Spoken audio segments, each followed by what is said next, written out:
لله رب العالمين والصلاة والسلام على أشرف الأنبياء والمرسلين أما بعد فأعوذ بالله من الشيطان الرجيم بسم الله الرحمن الرحيم فمن كان يرجو لقاء ربه فليعمل عملا صالحا ولا يشرك بعبادة ربه أحدا قال النبي صلى الله عليه وسلم إنما الأعمال بالنيات آمنت بالله صدق الله مولانا العظيم إن الله وملائكته يصلون على النبي يا أيها الذين آمنوا صلوا عليه وسلموا تسليما اللهم صل على روح محمد في الأرواح اللهم صل على جسد محمد في الأجساد اللهم صل على قبر محمد في القبور اللهم رب الحل والحرام ورب البيت الحرام ورب المشعر الحرام ورب الركن والمقام أبلغ لسيدنا ومولانا محمد منا السلام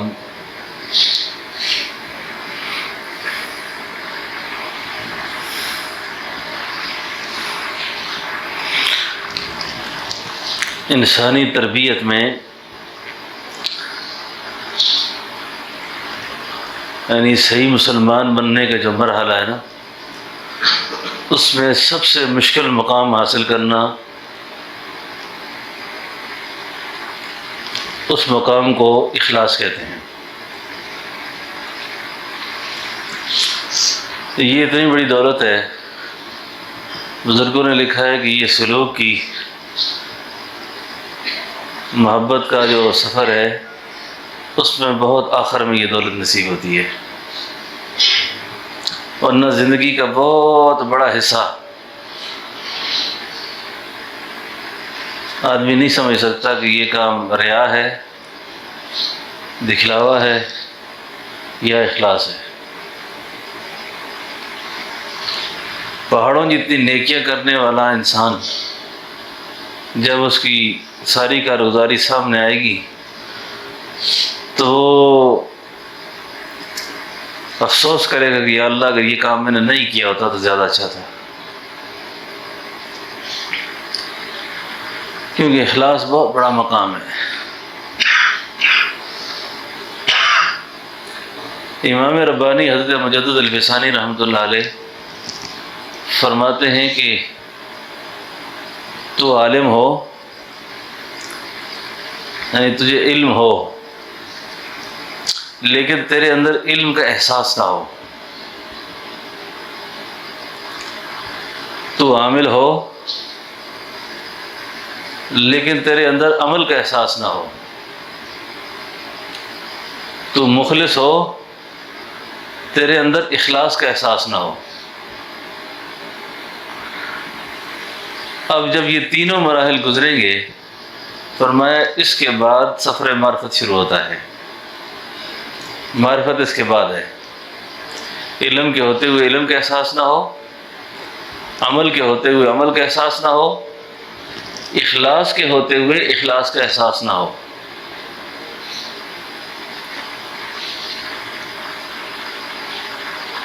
اس کے بعد جا کر معرفت کے سفر میں بندہ چلے گا کہ یہ بھی خیال ہو کہ میں کسی کو نہیں پتا مخلص آدمی ہوں میں، یعنی یہ خود اپنے نفس سے مخاطب ہونا یہ بھی ٹھیک نہیں ہے۔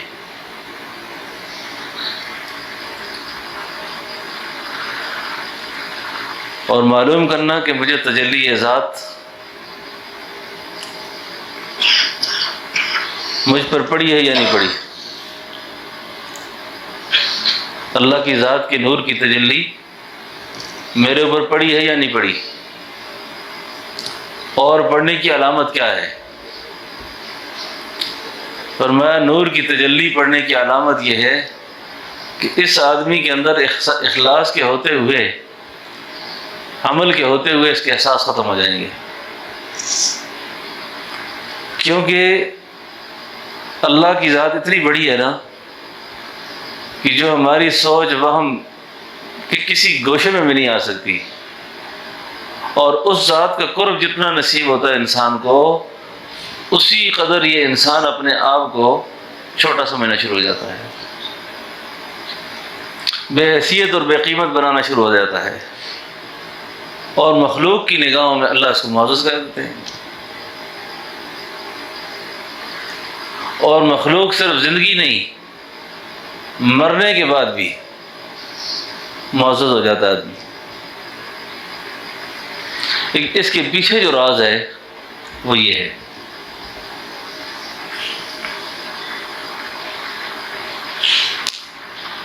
کہ اخلاص کے ہوتے ہوئے اخلاص کا احساس نہ ہو، اور اللہ جل شانہ نے اپنی جو ملاقات کی جو شرط لگائی ہے نا کہ میری ملاقات کس کو نصیب ہوگی، اس میں فرمایا فمن کان یرجو لقاء ربہ فلیعمل عملا صالحا ولا یشرک بعبادۃ ربہ احدا۔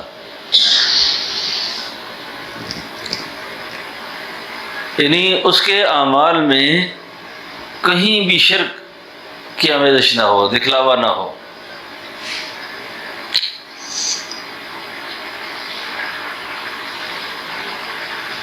سبحان اللہ۔ بڑے عجیب عجیب واقعات اور حالات ہماری تربیت کے لیے ہیں۔ صحابہ کی تاریخ پڑھے نا تو مدائن جب فتح ہوا نا، مدائن، اور مدائن کی فتح میں کسریٰ کے بادشاہ کا تاج جو صحابی لے کر آئے تھے نا، اس وقت کی سب سے بڑی سپر پاور کسریٰ، کسریٰ کے بادشاہ کا تاج جو صحابی لے کر آئے نا، یوں ڈنڈے پہ لہراتے ہوئے لایا اس نے۔ سینکڑوں صحابہ کا مجمع اور امیر لشکر بڑے خوش ہوئے کہ اتنے بڑے بادشاہ کو اس نے ذلیل کر دیا، اور فتح کے اندر، فتوحات کے اندر یہ بڑی اہم بات ہوتی تھی کہ بادشاہ کی کہ سر سے تاج اٹھایا جائے، اور ایک غریب فقیر درویش صحابی نے جو ہی اٹھایا نا سر سے، اور ڈنڈے پہ لہرایا اس کو۔ اب وہ کسریٰ کے بادشاہ کے تاج کو لے کر صحابی جب آگے آئے نا تو امیر لشکر نے پوچھا او اللہ والے تیرا نام کیا ہے؟ حضرت علی میاں رحمۃ اللہ علیہ بہت بڑے انسان گزرے ہیں، وہ فرماتے ہیں کہ تاریخ اس بات پر آ کے چپ ہو جاتی ہے، خاموش ہو جاتی ہے کہ کسریٰ کے بادشاہ کا تاج کس صحابی نے اٹھایا تھا، اس کا نام کیا تھا۔ امیر لشکر نے پوچھا نام کیا ہے تمہارا؟ اس صحابی کا جو جواب تھا نا،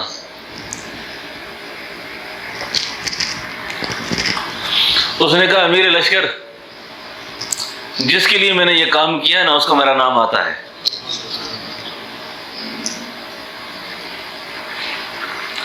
جس کے لیے میں نے یہ کام کیا ہے اس کو میرے نام کا پتہ ہے کہ یہ کام کس نے کیا ہے۔ صحابہ اکرام کی نگاہ مستقبل کے چہرے پر تھی، مستقبل پر تھی کہ ہمارا آئندہ کا مستقبل کیا ہوگا۔ ہم نے تو یہ دنیا مستقبل بنا رکھا ہے اپنا، ان کی نظر مستقبل دنیا نہیں تھی، ان کا مستقبل آخرت۔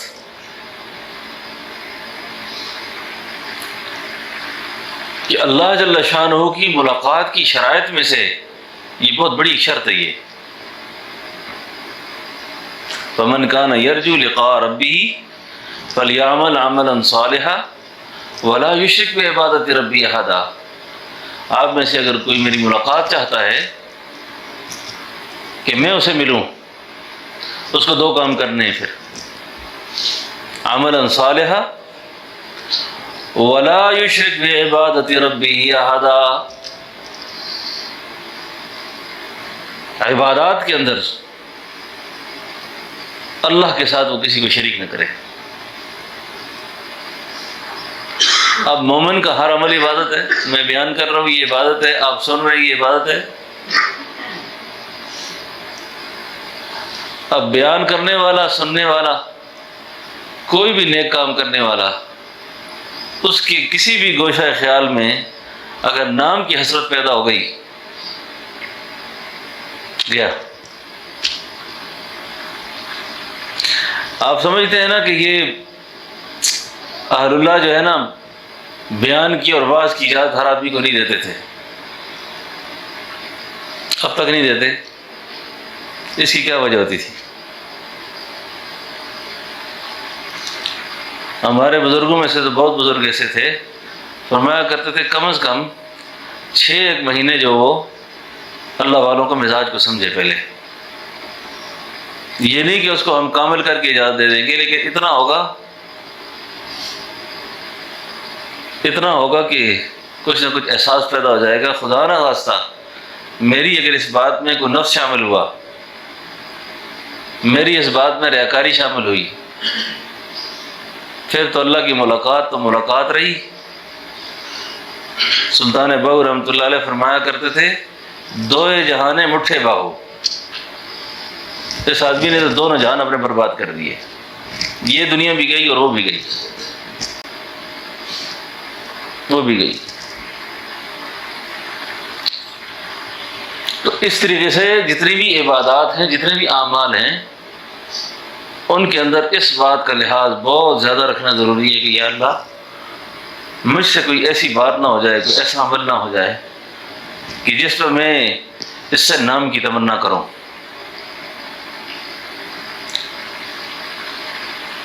آپ کسی کے ساتھ کوئی نیکی کرتے ہیں نا،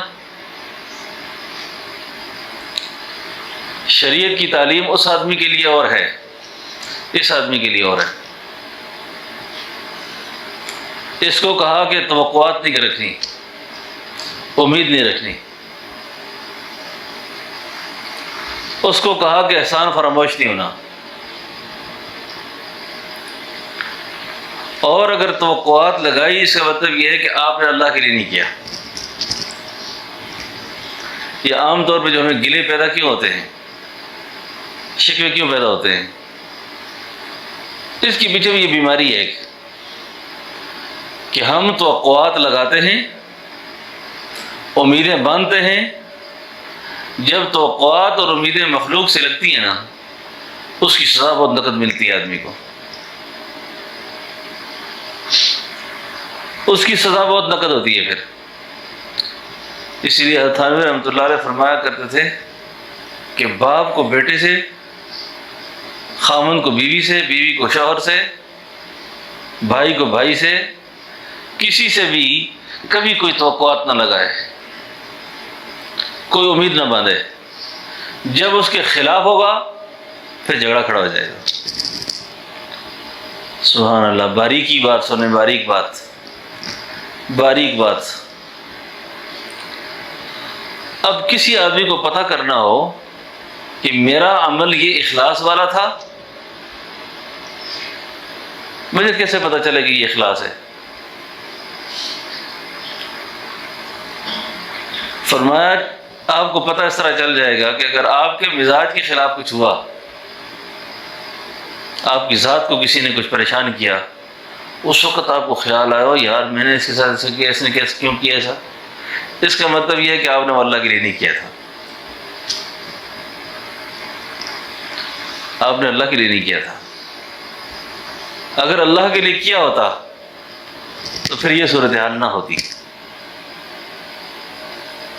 ہے بڑی ہے، میں اپنی دکھتی رگ پہ بھی ہاتھ رکھا ہوا اور آپ کی دکھتی رگ پہ بھی ہاتھ رکھا ہوا ہے، بڑا سخت پکڑا ہوا ہے، مسئلہ بڑا ہے، بڑا حساس مسئلہ ہے یہ۔ زندگی آدمی کی گزر جاتی ہے یہ چیزیں سیکھتے سیکھتے. تربیت کوئی ایسا کام نہیں ہے. جن لوگوں کو اللہ کے غرضی ہوئے نا اور آخرت کے لیے پریشان رہے. ہمارے سلسلہ کے ایک بہت بڑے شہر گزرے ہیں. بلوچستان کا ایک شہر ہے یوب. ان کا نام تھا حضرت خواجہ مولانا محمد عادل کاکڑ زوبی رحمۃ اللہ علیہ.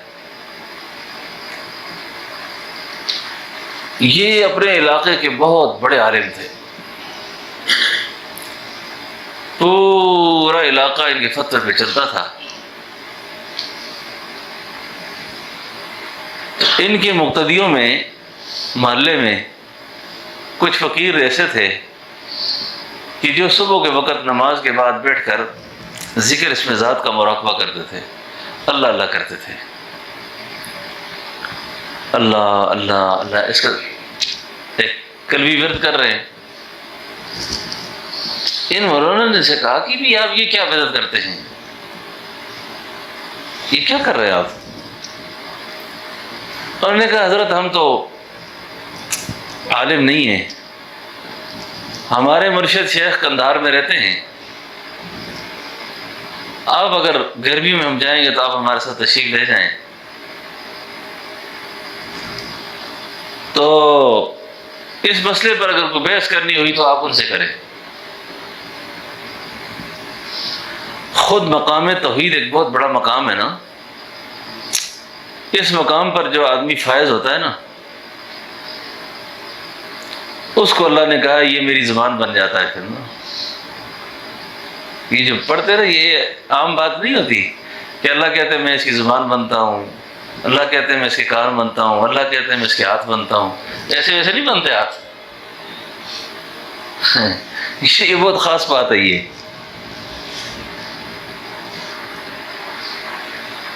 تو جب یہ قندھار پہنچے نا تو گئے حضرت سے ملے. انہوں نے فرمایا مولانا تھکے ہوئے ہیں, آپ آرام فرمائیں. ظہر کے وقت حضرت کی خدمت میں حاضر ہوئے.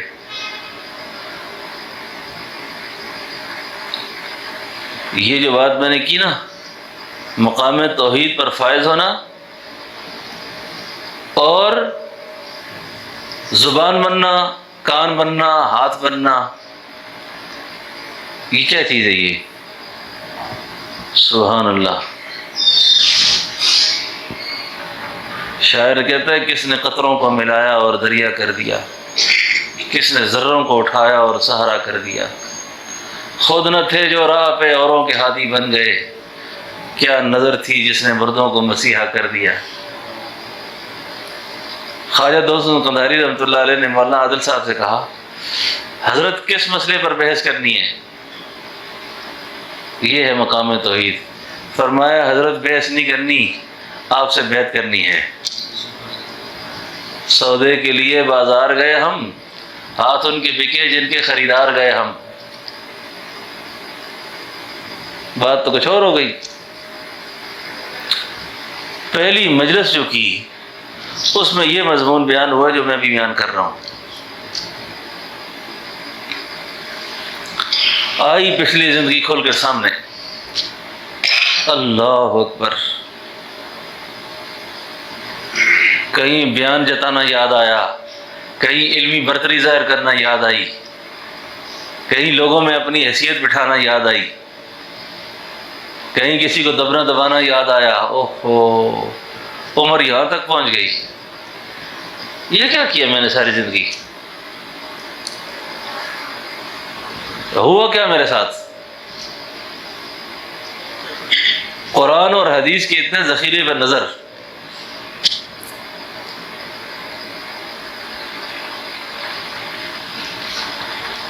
اب سفر آخرت کا بڑا مشکل ہے, کیونکہ یہ تو ہمارا اصل قیام تو ہے نہیں یہاں پر. سفر تو آگے ہے. اب کیا کریں بھائی, موت کے دانے پہ کھڑے ہیں.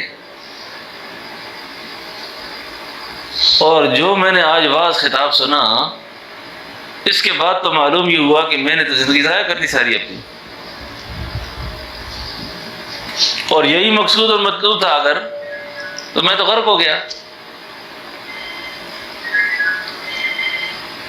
فرمایا حضرت میری اصلاح ہو جائے گی۔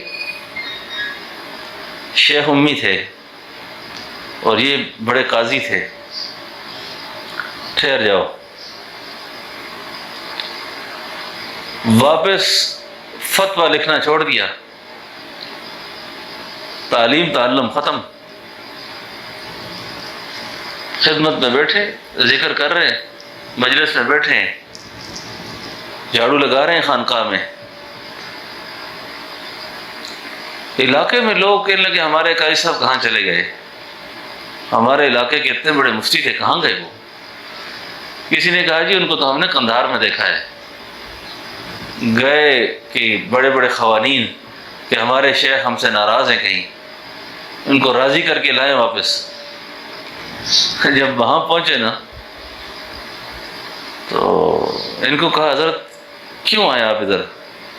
فرمایا اخلاص سیکھ رہا ہوں، اخلاص سیکھ رہا ہوں، نیتیں ٹھیک کر رہا ہوں۔ پتہ کتنا وقت گزر گیا؟ 12 سال۔ کہا آپ اتنے بڑے آدمی ہیں، اتنے بڑے عالم، قاضی، مفتی، آپ کو اخلاص کا نہیں پتہ؟ فرمایا اتنا پتہ چلا ہے ابھی تک کہ کوئی کام شروع کرتا ہوں بڑا اچھا جذبہ ہوتا ہے، یا درمیان میں یا آخر میں آ کے پھر خراب ہو جاتا ہے۔ اور ادھر کی شرط یہ ہے کہ فمن کان یرجو لقاء ربہ فلیعمل عملا صالحا ولا یشرک بعبادۃ ربہ احدا۔ اب وہ شرط کیسے پوری ہوگی پھر؟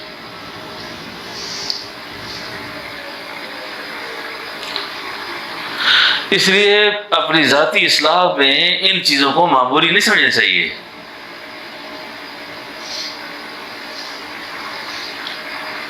کیونکہ نفس انسان کے ساتھ جو لگا ہوا ہے نا، نفس یہ ایک بہت تاریک غار ہے۔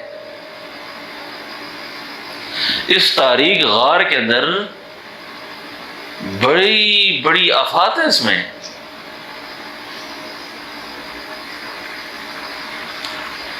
اللہ کے نیک بندے ایسی دنیا سے روتے روتے تھوڑی گئے ہیں، ہمیں تو دوسروں کے عیب نظر آتے ہیں کہ یہ فلاں ٹھیک نہیں ہے، فلاں ٹھیک نہیں ہے، میں بڑا نیک ہوں، بڑا اچھا ہوں۔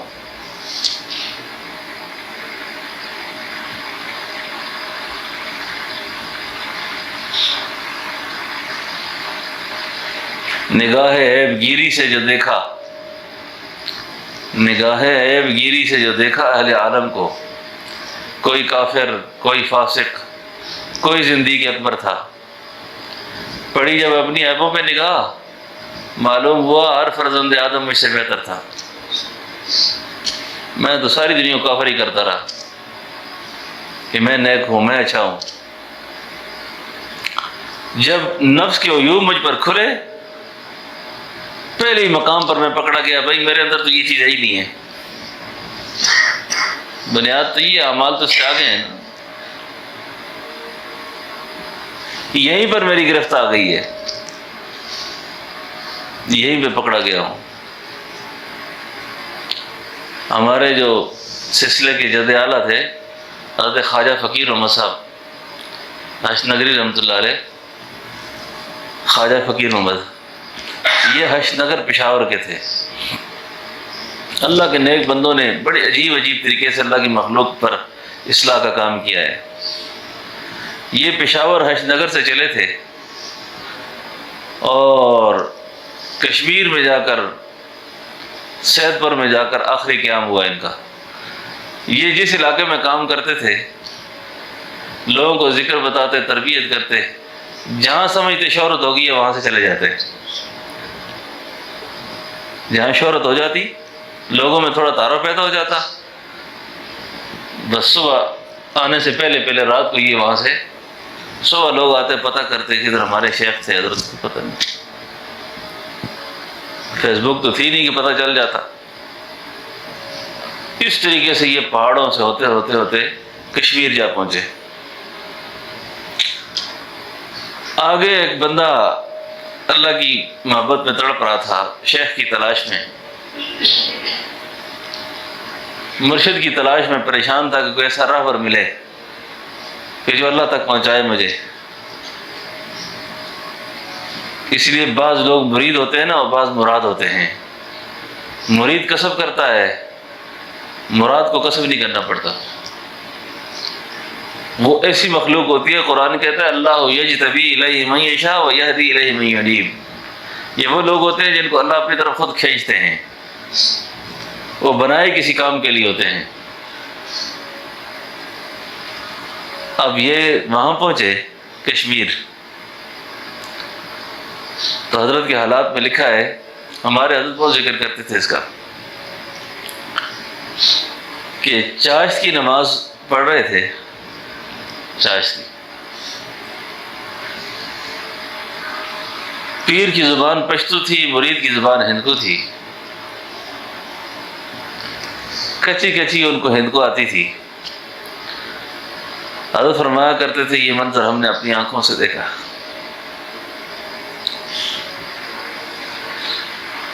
کہ چاشت کی نماز کے لیے حضرت کھڑے نماز میں، مجھے کوئی 1 گھنٹہ آدھا پونا گھنٹہ ہو گیا میں بیٹھے ہوا ہوں، ان کو احساس نہیں ہوا نماز میں، اور وہ نماز میں کھڑے اور یہ آیت پڑھ رہے ہیں ان الذین آمنوا وعملوا الصالحات کانت لهم جنات الفردوس نزلا خالدین فیها لا یبغون عنها حولا قل لو کان البحر مدادا لکلمات ربی۔ بڑی موج میں تلاوت ہو رہی ہے، اور جب اس آیت پہ پہنچے نا انما الہکم الہ واحد، یہاں جب پہنچے نا گریہ داری ہو گیا۔ حضرت فرمایا کرتے تھے کہ روتے روتے امامے کے ایک پیج کھلا، دوسرا کھلا، تیسرا کھلا، ایسی ایک وجدانی کیفیت کہ پورا امامہ گر کے نیچے گرا۔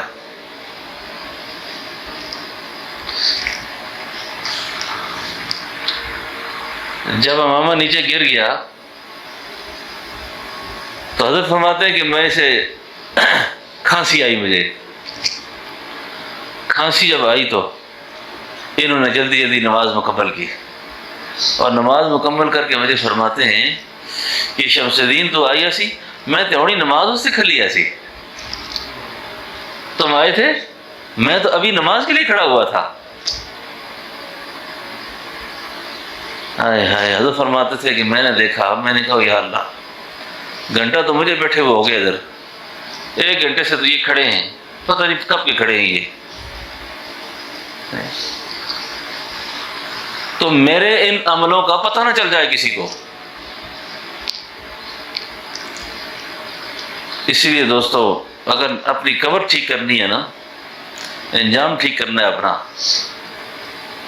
کچھ ایسے اعمال اپنی زندگی میں ضرور کرنے ہیں جن کے گواہ اللہ کے علاوہ کوئی نہ ہو۔ کسی سے نیکی بھی کرنی ہے نا، وہ گواہی بھی اسی تک محدود ہو، اللہ تک ہو بس۔ جیتے جی بے شک کچھ نہ دکھلائے، مرنے کے بعد سارے جوہر بے شک کھل جائیں، لیکن زندگی میں ایسا نہ ہو۔ یہ ہے اخلاص، اس کو کہتے ہیں اخلاص۔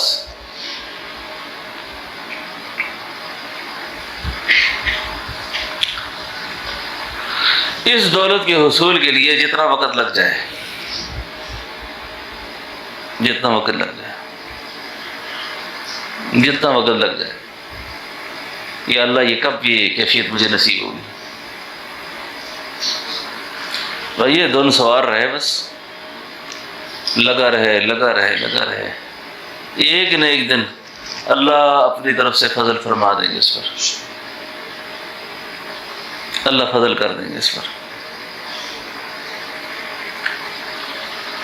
تو آپ کے جتنے اعمال ہیں، میرے جتنے اعمال ہیں، اس کا مدار اس چیز پر ہے۔ یہ جو لفظ خانقاہ ہے نا، خانقاہ، کسی عارف سے کسی نے پوچھا کہ خانقاہ کیا ہوتی ہے؟ فرمایا یہ عبرانی زبان کا لفظ ہے، یہ خانے کے گھاس کو کہا جاتا ہے، خانے کے گھاس کو کہتے ہیں۔ یہ وہ گھاس تھا جس کو جانور کھا کے مرتے تھے۔ انسان بھی حیوان ناطق ہے نا، جانور کھا کے مر جاتے تھے، اس سے خانقاہ پڑا ہے۔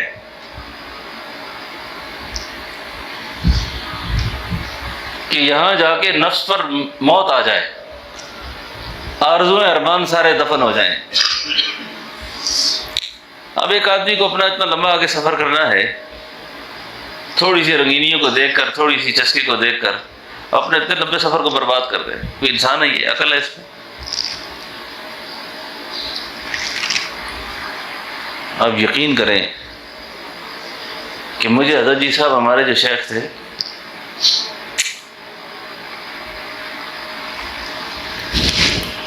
تقریباً کوئی 10-12 سال سے زیادہ عرصہ بہت قربت رہی۔ روزانہ تقریباً ہمارا یہ دوسرے دن رابطہ ہوتا تھا، ایسے نہیں ہوا کبھی بھی۔ مجھے زندگی کے بالکل آخری دنوں میں نا، آخری دنوں میں فرمایا 5 دن کے لیے آؤ، گاڑی ڈرائیور سمیت، میں نے آپ کو اپنی بیٹھکیں بتانی ہے، میں کہاں کہاں کن لوگوں سے میرے تعلق ہے، تاکہ ہمارے بعد یہ لوگ آپ سے ملیں گے۔ میں چلا گیا۔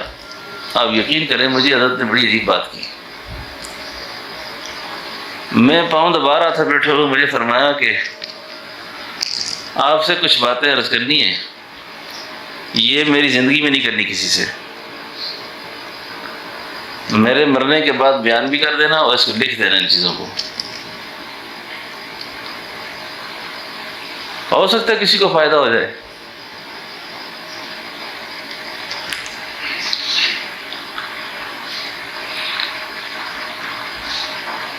فرمایا میری حالت یہ ہو گئی ہے، ایک تو فرمایا بڑی عجیب بات کی کہ مجھے تقریباً 17 سال کی عمر میں اپنے والد سے اجازت ہوئی، میں نے وتر کی نماز کبھی عشاء میں نہیں پڑھی، یعنی تہجد میں پڑھی ہے آخر میں۔ دوسرا، میرے ذمہ کسی کا کوئی معاملات نہیں ہے، قرضے لیے تھے واپس کر دیے، یا جس کو میں نے دیے میں نے اس سے واپس کی کوئی امید نہیں ہے، مجھے معاف کر دیے۔ فرض نماز مجھے نہیں یاد میرے ذمہ کو باقی ہو۔ اس طرح کے معاملات پر کافی بات چیت کرنے کے بعد اگلی بات جو فرمائی وہ یہ فرمائی کہ آج کل میں جب سر سجدے میں رکھتا ہوں نا،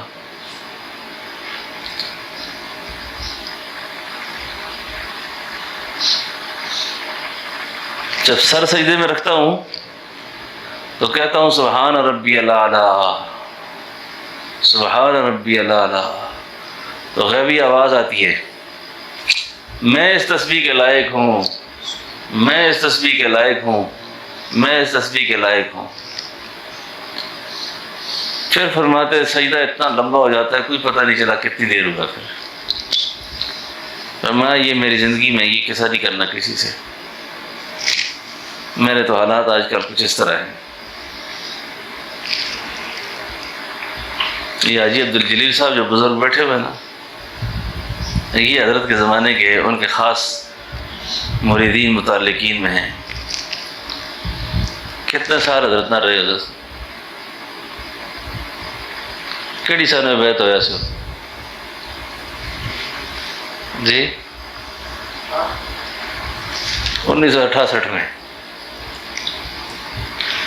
حضرت ان کے ہاں بھی جاتے، یہ بھی بڑے شوق سے آتے تھے، بڑی ایک محبت کا زمانہ تھا۔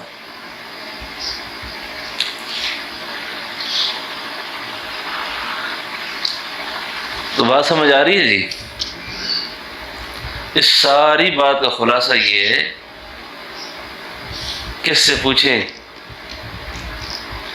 کس سے پوچھیں بلا، منزل جانا کا پتہ۔ ان کو لگ جاتی ہے چپ جن کو خبر ہوتی ہے۔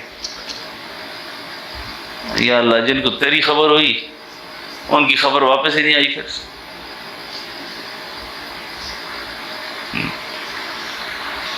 جن کو تیری خبر پہنچی ہے ان کی خبر پھر واپس نہیں آئی، گئے گم ہو گئے وہ۔ اس پر حضرت ایک شعر سنایا کرتے تھے سلطان بہو رحمۃ اللہ علیہ کا، فانی تائیں فانی کر کے، فانی تائیں فانی کر کے، بولی بولی ماہی۔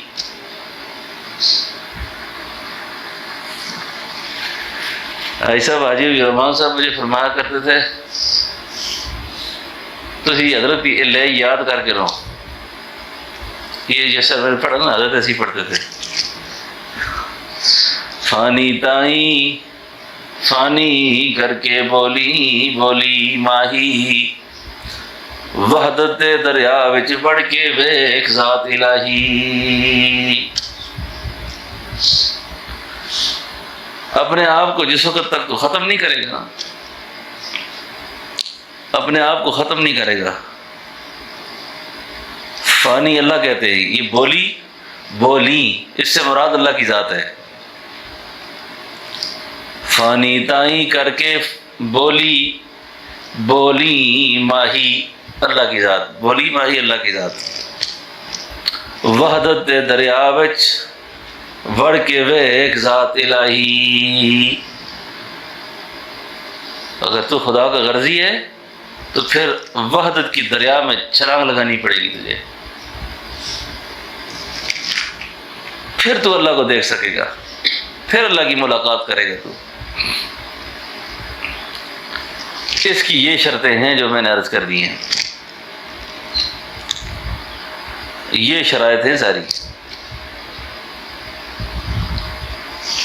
قرآن کریم میں اللہ ایک مقام پر کہتے ہیں، للذین احسنوا الحسنى وزیادہ، یہ جو زیادہ ہے نا، یہ جو لوگ ہوں گے نا جب یہ جائیں گے اللہ کی بارگاہ میں، وہاں جب پیشی ہوگی نا، اللہ تعالیٰ جب ان کو انعامات سے نوازیں گے نا، اپنی مہربانیاں جب ان پہ کریں گے، عنایات کے جب دروازے کھلیں گے نا، اللہ ان کو بہت کچھ دیں گے، پھر بہت کچھ۔ للذین احسنوا الحسنى وزیادہ، اور اس سے کچھ زیادہ بھی دیں گے۔ اتنا کچھ مل گیا پھر کیا دیں گے؟ وزیادہ، زیادہ فرمایا اللہ اپنی ملاقات دیں گے، اپنا دیدار دیں گے، زیادہ اللہ اپنا دیدار دیں گے، پھر اللہ اپنی ملاقات دیں گے پھر۔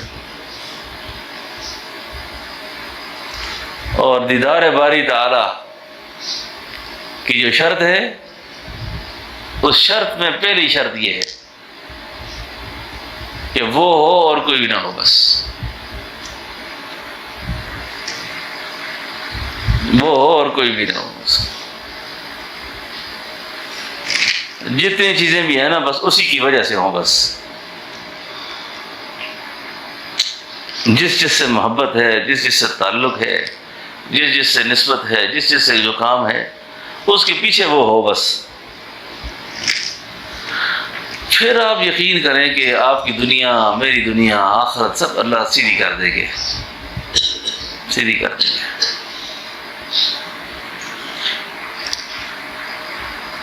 بس یہ چیز حاصل کرنی ہے۔ اب اس کے حصول میں یہ کیسے ہوگا، یہ چیز ہمیں حاصل ہو جائے؟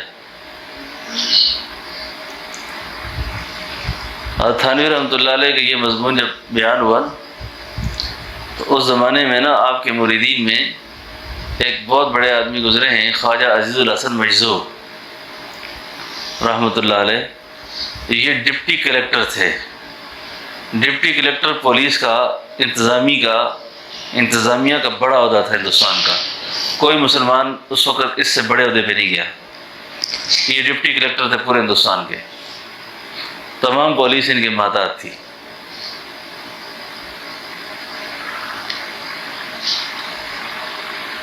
آدمی پہ اگر اللہ کے فضل ہو جائے نا، مولانا روم فرماتے ہیں کہ خاص مہربانی اللہ جس پہ کرے نا،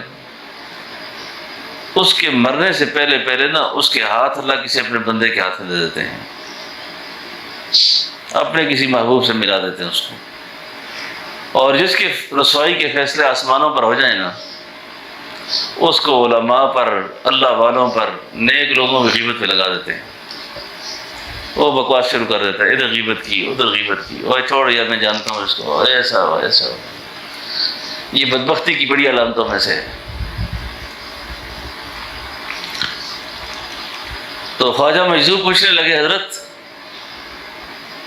یہ ہر انسان بجے ایک وقت ایسا آتا ہے جب دنیا بھی دیکھ چکا ہوتا ہے، تھک جاتا ہے ہر طرف سے، اب جس وقت اس کو اللہ کی پڑتی ہے، یہ اللہ میں وقت تو میرا خاصا گزر گیا ہے، ابھی تک تو میرا کام سیدھا نہیں ہو رہا تیری طرف جانے والا۔ تو حضرت مجذوب کو بھی لگی نا،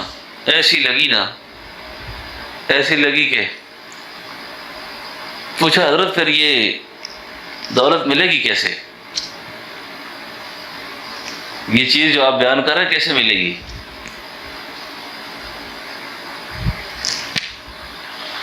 ان پر القاء شروع ہو گیا، الہام شروع ہوا۔ خود ہی فرمایا، حضرت میں تو یہ سمجھاؤں پھر کہ ان سے ملنے کی یہی ایک راہ، ان سے ملنے کی یہی ایک راہ، ملنے والوں سے راہ پیدا کر۔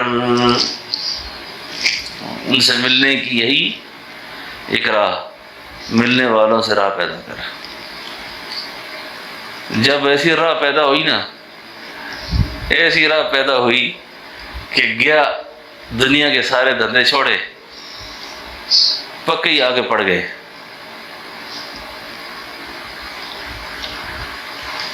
پکے ہی آگے ٹھہر گئے۔ حضرت نے ایک دن فرمایا مولانا مفتی ظفر احمد عثمانی رحمۃ اللہ علیہ سے کہ اس آدمی کو کہو جا کے اپنی نوکری کرے، اس کو نکالو یہاں سے، جائے یہ بس۔ انہوں نے بستر اپنا اٹھایا، خانقاہ کے باہر روڈ پہ لگا دیا۔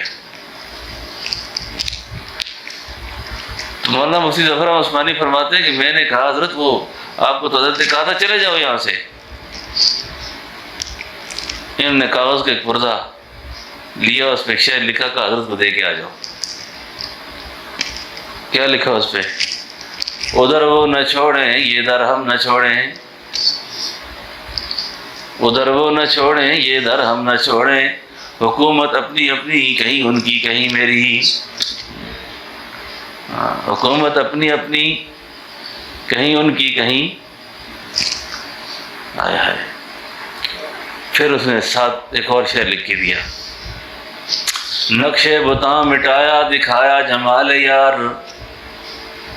وہ میرے اندر سے تو سارے نفس کے جتنے بت تھے، جتنی ریاکاریاں تھی، جتنی نفسانیت تھی، جتنا غصہ تھا، جتنی لالچ تھی، جتنی ہرس تھی، جو کچھ بھی میرے اندر تھا، یہ تو اب پتہ چلا کہ یہ تو نقش بتاں مٹایا دکھایا جمال یار، نقش بتاں مٹایا دکھایا جمال یار، آنکھ کو میری آنکھ دل کو میرے دل بنا دیا۔ اس سے آگے جو شعر لکھا نا، اس پر حضرت نے ان کو بلایا، بلا کے فرمایا خدا کی قسم 1,00,000 روپے میرے پاس ہوتا ہے اس زمانے میں، یہ شعر اس قابل تھا کہ میں اس کو 1,00,000 روپے انعام دے دیتا۔ اگر آپ کو ذوق کو نہ اس نے ٹچ کیا تو الگ بات ہے، میں اپنی ذوق کو سنا دوں گا، جس پر اتنا بڑا آدمی مچل گیا جی۔ ہر تمنا دل سے اب رخصت ہو گئی، ہر تمنا دل سے اب رخصت ہو گئی، اب تو آجا اب تو خلوت ہو گئی۔ تو نے اپنی ملاقات کی جتنی شرطیں رکھی تھی وہ میں نے پوری کر دی ہیں۔ تو نے اپنے ملنے کی جتنی شرطیں رکھی ساری پوری ہو گئی ہیں، ہر تمنا دل سے اب رخصت ہو گئی، اب تو آجا اب تو خلوت ہو گئی، ایک تم سے کیا محبت ہو گئی، ساری دنیا ہی سے نفرت ہو گئی، یاسی اس دل کی فطرت ہو گئی، لی فقیری بادشاہت ہو گئی۔ آپ نے فرمایا اگر خدا کی قسم اتنی بڑی بات کی ہے، 1,00,000 روپے میرے پاس ہو انعام دے دیتا، آج انعام دے دیتا۔ اتنا بڑا قیمتی شعر تو نے سنا کہ میرے روح کو جو ہے نا وجد کرا دیا، اتنی بڑی روح کو سیر کرا دی۔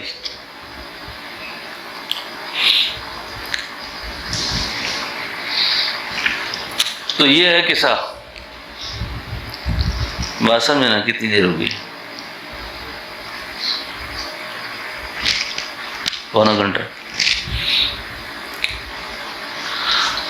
اب اس دولت کے حصول کے لیے 2 چیزیں ہیں، 2۔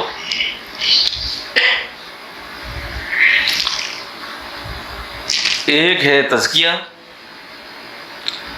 دوسرا ہے تصفیہ۔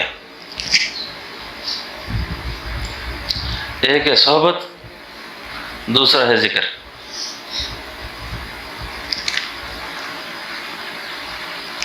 اب پاکیزہ صحبت سے پاکیزہ چیزیں منتقل ہوتی ہیں۔ یہ آج کل نا ایک ماحول بن گیا ہے، اللہ آپ کی میری سب کی حفاظت کرے۔ آپ چاہتے ہیں نا کہ میری اولاد کے اندر اچھے خیالات منتقل ہوں، اچھے جذبات منتقل ہوں، تو آپ کو پہلے اپنے خیالات اچھے کرنے پڑیں گے۔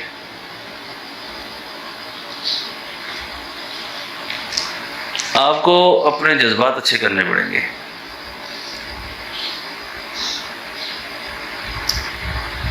ماحول کا ایک اثر ہوتا ہے۔ رسول اللہ صلی اللہ علیہ وسلم جب آسمان پر تشریف لے گئے تھے معراج کی رات، آپ کو دودھ بھی پیش ہوا، آپ کو شراب بھی پیش ہوئی۔ آپ نے دودھ کو پسند فرمایا، شراب کو چھوڑ دیا۔ تو پتہ ہے اس وقت جبریل امین نے کیا کہا تھا؟ فرمایا محبوب اگر آپ شراب کو ہاتھ لگا دیتے نا، آپ کی ساری امت گمراہ ہو جاتی۔ اب پی نہیں ہے، آپ کا میلان بھی ہو جاتا نا، آپ کی امت کا بڑا نقصان ہو جاتا۔ اس سے بات سمجھ آ رہی؟ نقطہ سمجھ آیا اس سے؟ یعنی میلان بھی ٹھیک نہیں ہے۔ جب تک آپ یہ چاہتے ہیں کہ میرے بچے ٹھیک ہو جائیں، میرے احباب ٹھیک ہو جائیں، تو اس کے لیے پہلے آپ کے قلب کا پاکیزہ ہونا ضروری ہے، آپ کے جذبات کا ٹھیک ہونا ضروری ہے۔ جذبات ٹھیک ہوں گے، کام ٹھیک ہوگا۔ اس کے لیے ایک ہے اچھی صحبت، صحبت، اور صحبت کے بعد دوسری چیز ہے ذکر پر دوام۔ اور ذکر بھی ایسا نہیں کہ مرضی سے کبھی ایک شروع کر دیا کبھی دوسرا شروع کر دیا۔ مجھے کو 15 16 18 سال تک اس میں ذات کے علاوہ حضرت نے صرف 2-3 خاص کچھ وظائف کی اجازت دی، اور مجھے کچھ یاد نہیں۔ جب بھی بیٹھے کہا یہ کرو، یہ مراقبہ کرو، بس اس میں ذات کرو بس۔ کسی کوئی غرضی آتے نا، کہیں پوچھتے رہتے ہیں یہ کرے وہ کرے۔ میں نے کہا ہمیں جو سبق ملا وہ یہی ہے، بس اس سے آگے کچھ یہی سبق ہے، آپ کی مرضی، آگے جو مرضی آپ کریں، لیکن ترقی اسی سے ہوگی۔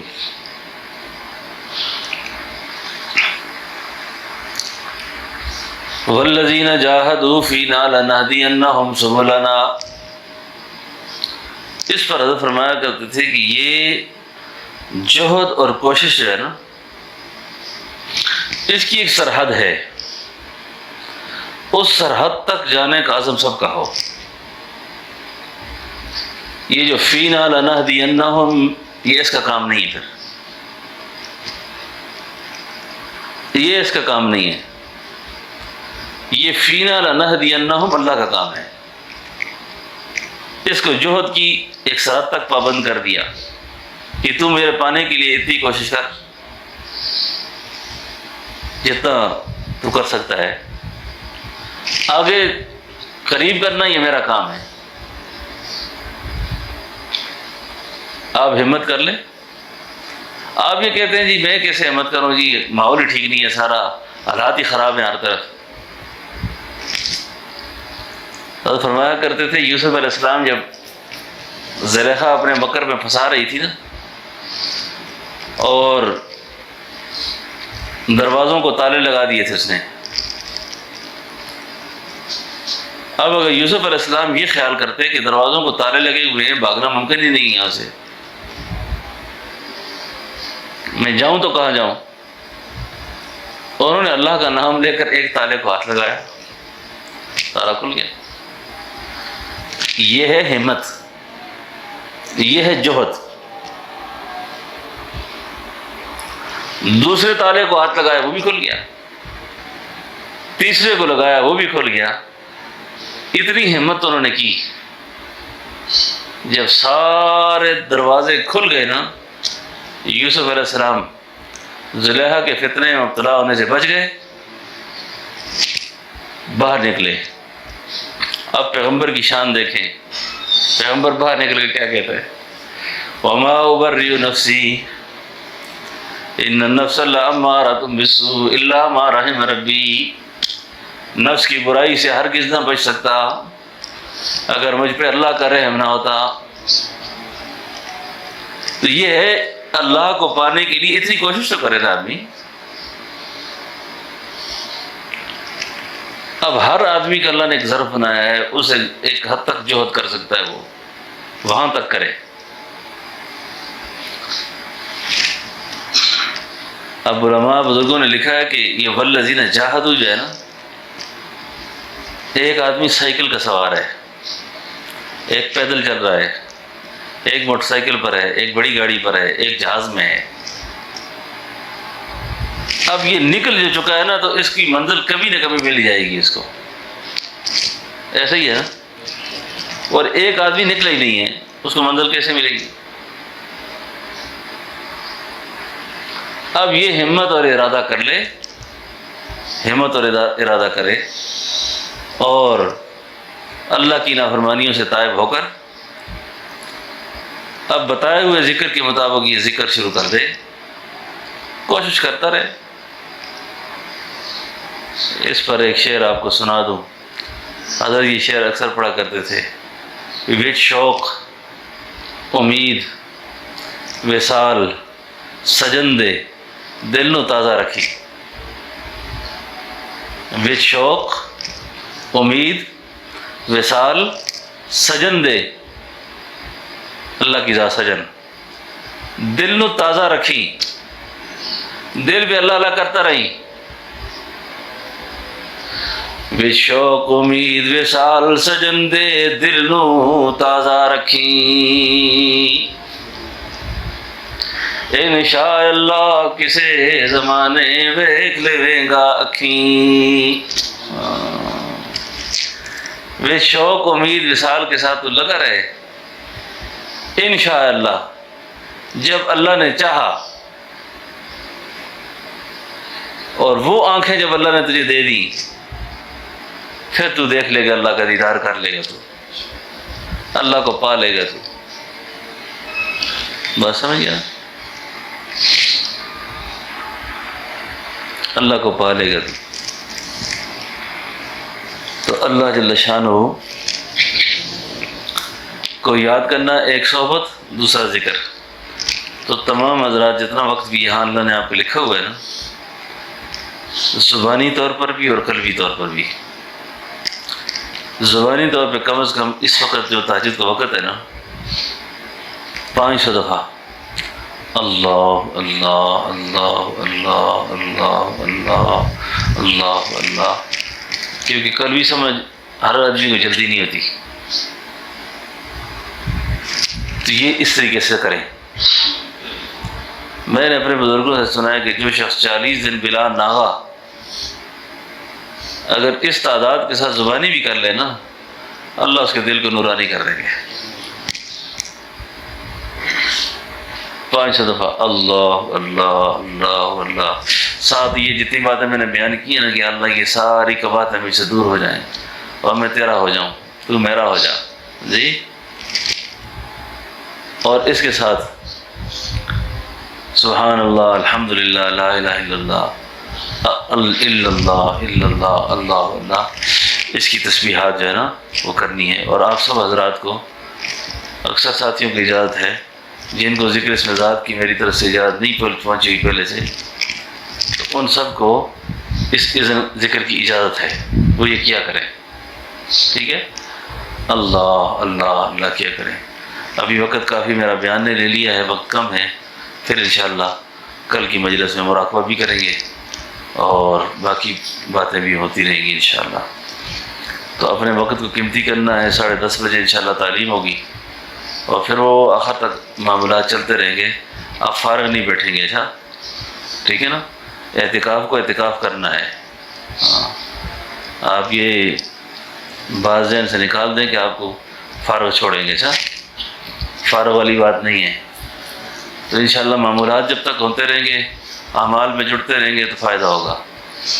ہاں، موبائل کا استعمال نہیں کرنا، موبائل سے جان بچانی ہے. انٹرنیٹ کا استعمال نہ کریں. یہاں اللہ کی خاص فضل ہے، انٹرنیٹ زیادہ چلتا بھی نہیں ہے. ادھر انٹرنیٹ چلانے کے لیے مجھے باہر جانا پڑتا ہے، تو یہ بھی ایک خاص کام ہے ادھر. تو ایسا کرنا ہے کہ معمولات کی پابندی کرنی ہے. یہاں آپ کی تربیت کے لیے بہت سارے علماء اس مجلس میں موجود ہیں انشاءاللہ. بس ان کی تشکیل ہو گئی ہے. جن کی تشکیل ہو گئی ہے وہی اپنے وقت پہ اعمال کی ترغیب کریں گے. انشاءاللہ بات چیت کرتے رہیں گے. اللہ سے دعا ہے اللہ تعالی ہمیں موت سے پہلے پہلے اپنا مکمل انسان بنا دے. اور جب دنیا سے جائیں تو اس حال میں جائیں کہ راضیت مرضیہ، اللہ ہم سے راضی ہو اور ہمارا نفس مطمئنہ ہو جائے. اللہ ہم سب کو عمل کی توفیق دے. الحمدللہ رب العالمین.